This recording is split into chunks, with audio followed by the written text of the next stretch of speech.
Oke, kita mulai ya. Kali ini kita bakal mundur jauh ke masa lalu, ke zaman Kekaisaran Romawi, buat mengulik sebuah kisah yang luar biasa. Kisah tentang 4 orang pria yang dihadapkan pada satu pilihan yang mustahil, pilihan antara profesi dan keyakinan mereka. Coba deh, bayangin sejenak. Gimana kalau pekerjaan yang paling kamu cintai, yang jadi kebanggaanmu, tiba-tiba maksa kamu buat ngelakuin sesuatu yang bener-bener nabrak prinsip hidupmu? Pilih mana? Nah, dilema kayak ginilah yang jadi jantung cerita kita hari ini. Oke, kita kenalan dulu nih sama tokoh-tokohnya ya. Yang pertama ada Claudius. Unik nih, namanya itu dari bahasa Latin yang artinya lemah. Ironis banget kan, mengingat betapa kuatnya keyakinan yang nanti bakal dia tunjukin. Terus ada Nicostratus. Nah, ini kebalikannya Claudius banget. Namanya itu artinya tentara kemenangan. Wah, kayak udah pertanda gitu ya kalau dia bakal menghadapi dan memenangkan sebuah pertempuran batin yang dahsyat. Lanjut ada Castorius. Namanya ini keren, artinya bersinar atau unggul. Pas banget ya sama keahliannya sebagai seniman yang ya emang unggul banget. Dan yang terakhir, Sempronianus. Nah, mereka berempat ini dalam sejarah dikenal dengan sebutan 4 martir bermahkota. Keren kan namanya? Yuk kita bedah lebih dalam kisah mereka. Jadi, siapa sih mereka ini sebenarnya? Sebelum jadi legenda, mereka ini ya seniman, para maestro seni. Bukan prajurit, bukan juga filsuf, tapi pemahat-pemahat paling jago seantero Roma. Betul, mereka ini maestro sejati. Skill memahatnya itu luar biasa. Sampai-sampai karya mereka itu jadi rebutan para bangsawan. Bahkan kaisar sendiri pengen punya. Pokoknya mereka ini lagi di puncak-puncaknya karir deh. Tapi yang bikin mereka beda itu bukan cuma skillnya loh, tapi cara kerja mereka. Coba bayangin, setiap mau mulai kerja, yang mereka pegang pertama bukan palu atau pahat. Tapi mereka mulai dengan doa.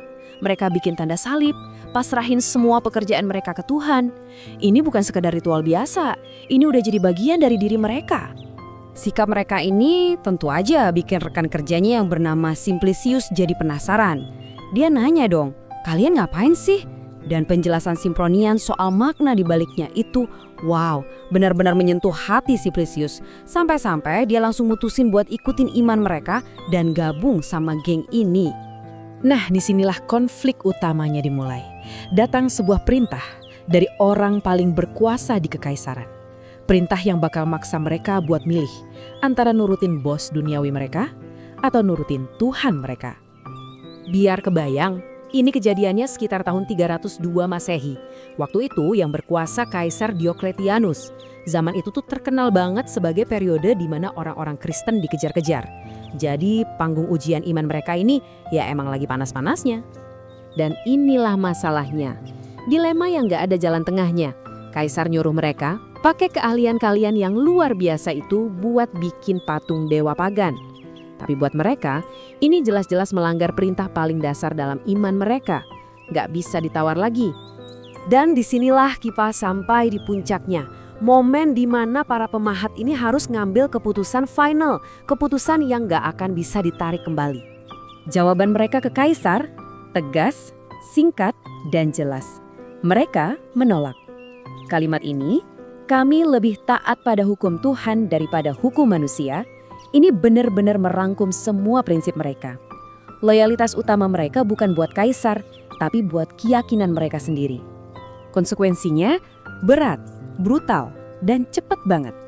Karena berani nolak perintah kaisar, kelima pemahat itu, ingat Simplicius juga termasuk, langsung dihukum mati. Mereka dilempar ke sungai Tiber. Hidup mereka berakhir sebagai martir. Tapi, apa ceritanya selesai gitu aja di dasar sungai? Tentu enggak. Pertanyaannya adalah, kenapa kisah mereka ini bisa bertahan ratusan tahun dan masih terus relevan sampai sekarang? Ternyata, jasad mereka ditemukan oleh sesama orang Kristen dan dimakamkan dengan layak. Bertahun-tahun kemudian, sebuah gereja yang megah dibangun di atas makam mereka. Namanya Basilika 4 Martir Bermahkota dan sampai hari ini masih berdiri kokoh di Roma. Jadi semacam monumen fisik buat kekuatan spiritual mereka. Jadi, apa sih pelajaran yang bisa kita ambil dari mereka? Pertama, kisah ini nunjukin kalau iman dan pekerjaan itu nggak harus jadi dua hal yang terpisah. Keduanya bisa nyatu dengan indah. Mereka juga ngajarin kita kalau integritas itu kadang harganya mahal, bahkan bisa seharga nyawa. Dan cara mereka bekerja itu sendiri udah jadi kesaksian hidup yang begitu kuat sampai bisa menginspirasi orang lain untuk berubah. Ini bukti bahwa ada hukum moral yang lebih tinggi dari sekedar perintah penguasa. Dan ini ngebawa kita balik lagi ke pertanyaan di awal tadi. Tapi sekarang dengan sudut pandang yang beda. Para pemahat ini ninggalin warisan integritas yang terukir abadi dalam sejarah. Nah, pertanyaannya buat kita semua, setelah semua kerja keras kita, setelah semua yang kita lakuin, warisan seperti apa yang bakal kita tinggalkan?